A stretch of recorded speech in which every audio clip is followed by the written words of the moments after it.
"Sir, I told you already. We have a dress code." The words came out sharp and dismissive as waitress Lisa Morgan folded her arms, looking down at the elderly man sitting in the dimly lit corner of the upscale bistro. The man, dressed in a worn-out military jacket and faded jeans, met her gaze with quiet patience, his calloused hands resting on the table. His silver-streaked hair was neatly combed, and though his clothes were old, they were clean. "I understand," he said calmly, "but I just need a meal." Lisa sighed dramatically, rolling her eyes. "Sir, this restaurant isn't for people like you. Maybe try the diner down the street." A few nearby patrons glanced over, some with mild curiosity, others with clear disapproval. But no one spoke up. "Ma'am, I have the money to pay for my food," the man insisted, reaching for his wallet. Lisa scoffed. "Look, I don't know where you got that, but we don't do charity here. Now, if you don't mind—" Before she could finish her sentence, the restaurant manager, David Caldwell, approached. "Lisa, what seems to be the issue here?" Lisa huffed. "This guy is loitering. I told him we have a dress code, but he won't leave." David turned to the man, studying him for a moment before his expression shifted. His jaw tightened, his eyes widening in recognition. Then, in a voice laced with both shock and urgency, he said, "Colonel Bennett." Lisa blinked. "Wait, what?" The elderly man nodded with a faint smile. "Good to see you again, David." Lisa's stomach dropped. She had just refused service to someone who apparently wasn't just some broke veteran. He was someone important. And judging by the growing murmurs around them, she was about to find out exactly who. Lisa felt the weight of every eye in the restaurant shift toward her. The name Colonel Bennett echoed in her mind, but she couldn't place it. David, the manager, straightened his tie and extended a hand. "Sir, it's been years. What brings you here?" Colonel Bennett shook his hand with a firm grip, his calm demeanor unwavering. "Just passing through town, thought I'd stop for a meal." He gestured toward Lisa. "But it seems I'm not exactly welcome." Lisa's face burned with embarrassment, but she crossed her arms defensively. I didn't know who you were," she muttered. David shot her a disappointed glance before turning back to the colonel. "Please, allow me to personally ensure you're served. Your money's no good here, sir." Lisa's stomach churned. The other diners whispered amongst themselves, their curiosity growing. "Wait, that Colonel Bennett?" someone whispered. "The war hero?" another added. Lisa's breath caught. War hero. One of the patrons, a man in his 40s, stood up and walked over, extending his hand to the colonel. "Sir, my father served under you. He always spoke highly of you. Thank you for everything you've done." Colonel Bennett nodded graciously. It was an honor to serve. Lisa's heart pounded. She had dismissed this man as some washed-up old veteran, assuming he was broke and beneath the restaurant's standards. But if he was that Colonel Bennett, then she had just humiliated a legend. David turned to Lisa, his voice firm. "Lisa, I think you owe the Colonel an apology." She swallowed hard. The whole restaurant seemed to be waiting. Lisa's throat went dry. The weight of dozens of eyes pressing down on her made it hard to breathe. She had never been in a situation like this before, one where she was the bad guy. Colonel Bennett sat down slowly, still calm, still composed. But there was something about his presence that made Lisa feel small. She had jumped to conclusions, assumed the worst, and now she was paying for it in the most humiliating way possible. David's voice was firm. "Lisa." She forced herself to look at the old man, whose kind but knowing eyes watched her patiently. "I dot." She hesitated, then took a deep breath. "I'm really sorry, sir. I shouldn't have treated you like that." Colonel Bennett gave a small nod. "And why did you treat me like that?" His voice was calm, but his question sent a chill through her. Lisa opened her mouth but hesitated. She knew why. She had looked at his worn-out clothes, his quiet demeanor, and assumed he had nothing, that he was nothing. She lowered her gaze. "Because I thought you couldn't afford to eat here," she admitted, shame creeping up her spine. A hush fell over the restaurant. No one spoke. No one moved. Colonel Bennett sighed, leaning back in his chair. "I've been turned away before, you know," he said, almost wistfully. "People see an old man in tattered clothes and assume the worst. Funny, isn't it? I spent decades making sure people had the freedom to live their lives, yet I can't even get a simple meal without proving my worth first." Lisa winced. One of the customers, an older gentleman, spoke up. "Colonel, sir, if you don't mind me asking, why are you dressed like this?" The colonel chuckled. "Because it keeps people honest. The way someone treats a stranger when they think they have nothing tells you everything about them." Lisa felt like she had been punched in the gut. David exhaled sharply. "Lisa, take the colonel's order. On the house." Lisa nodded quickly, grabbing her notepad with shaky hands. What would you like to eat, sir?" Colonel Bennett smiled slightly.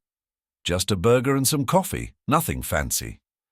As Lisa rushed off to place the order, her hands were trembling. She had misjudged a great man, but she had no idea just how much of an impact he was about to have on her life. As Lisa placed the order, she took deep breaths to steady herself. The shame still clung to her, but a strange curiosity grew inside her. Who was Colonel Bennett, really? The restaurant, which had been buzzing with murmurs after the confrontation, gradually returned to its normal rhythm. But a few customers kept sneaking glances at the colonel, whispering amongst themselves. Some had pulled out their phones, likely searching his name. Lisa returned to the colonel's table with a fresh pot of coffee, pouring him a cup with shaky hands. "Here you go, sir," she said, her voice softer than before. The colonel looked up at her. "Thank you, Lisa." She swallowed. He remembered my name. The silence stretched between them for a moment before she finally blurted out, "Can I ask you something?" He gestured for her to sit. Hesitantly, she did. "Why do you do this?" she asked. "Dress like this? Go to restaurants where people might—" She trailed off, not wanting to finish the sentence. "Might judge me?" The colonel chuckled, stirring his coffee. "Because judgment is a funny thing. When I was younger, I learned quickly that respect isn't always given. It's based on perception. People assume a man in a suit is powerful, a woman in expensive clothes is important, but an old man in worn-out clothes?" He took a sip of coffee. "He's invisible." Lisa's stomach twisted. That was exactly how she had treated him. "But why put yourself through that?" she asked. The colonel leaned forward slightly. "Because it teaches me something valuable every time. It reminds me that character isn't about what you have. It's about how you treat people. And it shows me who people really are when they think I have nothing to offer them." Lisa's face burned. Just then, David arrived with the colonel's burger, setting it down carefully. "On the house, sir. And if there's anything else you need, just let us know." The colonel smiled. "That's very kind of you, but I'll be paying for my meal." He reached into his pocket and pulled out a neatly folded bill, placing it on the table. "And I'll also be leaving a tip." Lisa's eyes widened as she glanced at the bill. It wasn't just for the meal. It was a $100 bill. "Sir, that's too much," she protested. The colonel shook his head. "Number. It's exactly what you need." His gaze locked onto hers. "Lisa, remember today. It's not about the money.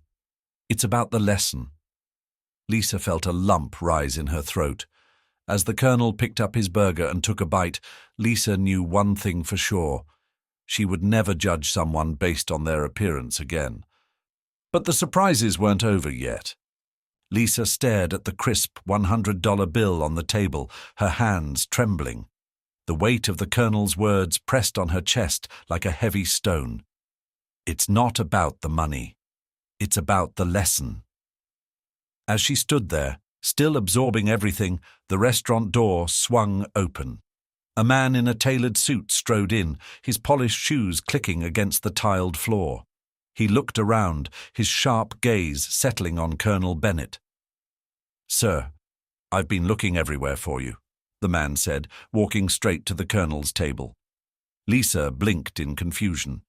The man's demeanor screamed importance, like someone used to addressing VIPs.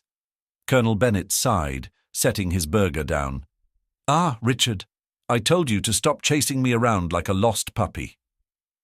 "With all due respect, sir, the board meeting is in an hour, and your absence is making the directors anxious," Richard replied, pulling out a sleek phone. "I have your car waiting outside. We should leave immediately." Lisa's breath hitched. Board meeting, directors. "What? What's going on?" she stammered. The colonel wiped his mouth with a napkin and glanced at her. "Lisa, meet Richard, my assistant. He tends to worry too much." "Assistant?" she echoed, feeling light-headed. Richard turned to her and smiled politely. "Yes, Colonel Bennett is the founder and chairman of Bennett Industries." Lisa's stomach dropped. Bennett Industries?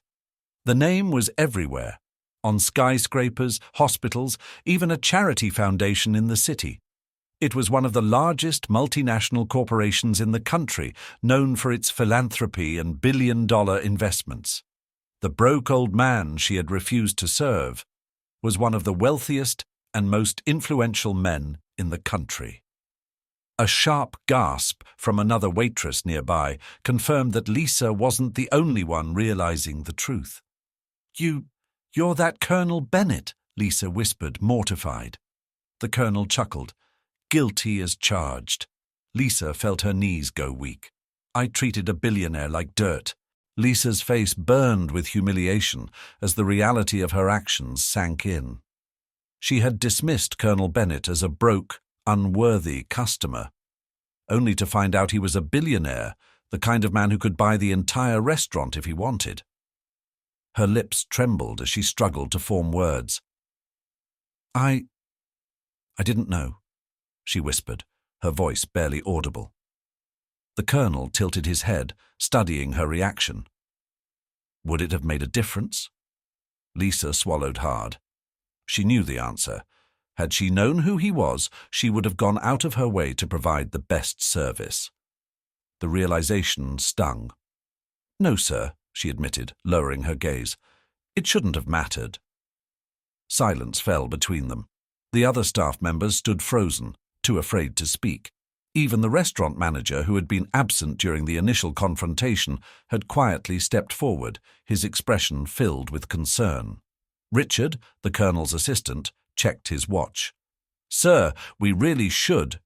The colonel raised a hand, silencing him. His eyes remained fixed on Lisa, unreadable and calm. "Tell me something, Lisa," he said, his voice firm but not unkind.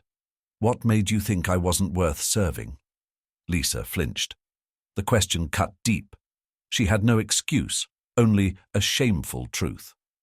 "I assumed—" She hesitated, then sighed, defeated. "I assumed you had no money. You didn't look like the usual customers in here. And when you pulled out coins instead of a card or cash, I just decided I wasn't worth your time," the colonel finished for her. Lisa nodded, unable to meet his gaze. The colonel exhaled, shaking his head. "You're not the first to judge me by my appearance, and you won't be the last. But let me tell you something, young lady. Wealth isn't always worn on the outside, and kindness should never depend on a price tag." Lisa felt tears sting her eyes. Lisa's throat tightened as she nodded, ashamed. The weight of her actions pressed on her chest like a heavy stone. "I understand, sir," she murmured, her voice barely above a whisper. Colonel Bennett studied her for a long moment before nodding. "Good. Because life has a funny way of humbling us when we least expect it." The restaurant remained silent, the staff and customers still frozen in anticipation of what might happen next. Lisa could feel their stares digging into her, making her humiliation even harder to bear. The manager finally stepped forward, clearing his throat nervously. "Colonel Bennett, please accept our sincerest apologies," he said, offering a stiff bow. "Lisa's behavior was unacceptable, and I assure you we will—" "That won't be necessary," the colonel interrupted, holding up a hand. "Lisa has already learned her lesson." Lisa's eyes snapped up in surprise. I have?" The colonel smiled faintly, but there was still a firm edge to his expression. "That depends on you, young lady. What you do next will determine whether this is just another embarrassing moment you try to forget, or a lesson that changes you." Lisa swallowed hard. The colonel glanced at Richard, who nodded and retrieved something from his briefcase. He placed a sleek, black card on the table. Lisa's breath caught in her throat as she realized what it was. A platinum business card. "This is for you," the colonel said. Lisa hesitated before reaching for it with shaky hands. She read the bold, embossed letters. Bennett Foundation, Veterans Assistance Program. "We help people who've fallen on hard times," the colonel explained. "Veterans who've been overlooked, disrespected, and discarded by the very country they served." Lisa's fingers tightened around the card. "Maybe next time," he continued, "instead of judging someone based on their appearance, you'll think twice. And when you see someone struggling, you'll remember that they might have a story worth listening to." Lisa felt her eyes sting with tears. She nodded quickly. "Yes, sir. I will, I promise." The colonel offered a small nod before turning to Richard. "Let's go." With that, he walked toward the exit. But just before he left, he paused and looked back. "Oh, and Lisa." She straightened, holding her breath. "The meal was supposed to be on me," he said with a wink. Then he was gone. Lisa stood frozen, clutching the business card as Colonel Bennett and Richard walked out the door. The restaurant remained eerily silent, all eyes still on her. Her manager let out a heavy sigh and pinched the bridge of his nose. "Lisa, go take your break." She nodded numbly and walked into the break room, her mind spinning. The colonel's words echoed in her head. Maybe next time, instead of judging someone based on their appearance, you'll think twice. She slumped into a chair, staring at the business card. The Bennett Foundation. She had heard about it before, one of the biggest organizations helping homeless and struggling veterans get back on their feet. It funded job training programs, housing and medical care for those who had served, and she had just refused to serve its founder. Shame flooded her. The colonel had been nothing but gracious, but that only made her feel worse. She had treated him terribly, yet he had offered her a chance to change. Lisa's hands trembled as she pulled out her phone. She looked up the Bennett Foundation's website, scrolling through the stories of veterans who had been helped, men and women who had risked their lives, only to struggle once they returned home. Her throat tightened. One story in particular caught her attention. A man who had once been a high-ranking officer ended up homeless after an injury left him unable to work. No one gave him a second glance. He had been denied jobs, kicked out of restaurants, judged, just like she had judged Colonel Bennett. Her stomach twisted. A soft knock on the door pulled her from her thoughts. She looked up to see Maria, the older waitress, standing there. "You okay?" Maria asked gently. Lisa swallowed the lump in her throat. "I was horrible to him." Maria sighed and sat across from her. "Yeah, you were," she admitted, but not unkindly. "But the real question is, what are you going to do about it?" Lisa took a deep breath. She already knew the answer. 2 weeks later, Lisa stood outside the Bennett Foundation's headquarters, clutching an envelope. She had written an apology letter to Colonel Bennett, but decided it wasn't enough. She needed to do more. Taking a deep breath, she walked inside. A receptionist greeted her warmly. "How can I help you?" Lisa hesitated for only a second before she spoke. I'd like to volunteer." The receptionist's smile widened. "Wonderful. Do you have any experience working with veterans?" Lisa shook her head. "Number, but I'd like to learn." She was led to a back office where a familiar voice made her pause. Well, look who we have here." Lisa turned to see Colonel Bennett standing by a window, looking just as sharp and commanding as the day she had met him. Her stomach knotted in nerves. "Sir, He held up a hand. "I read your letter," he said simply. Then, after a pause, he smiled. "I'm glad you're here." Relief washed over her. That day, Lisa began working at the foundation. She met countless veterans with incredible stories of courage, sacrifice, and resilience. Over time, she changed. She no longer judged people at first glance. Instead, she learned.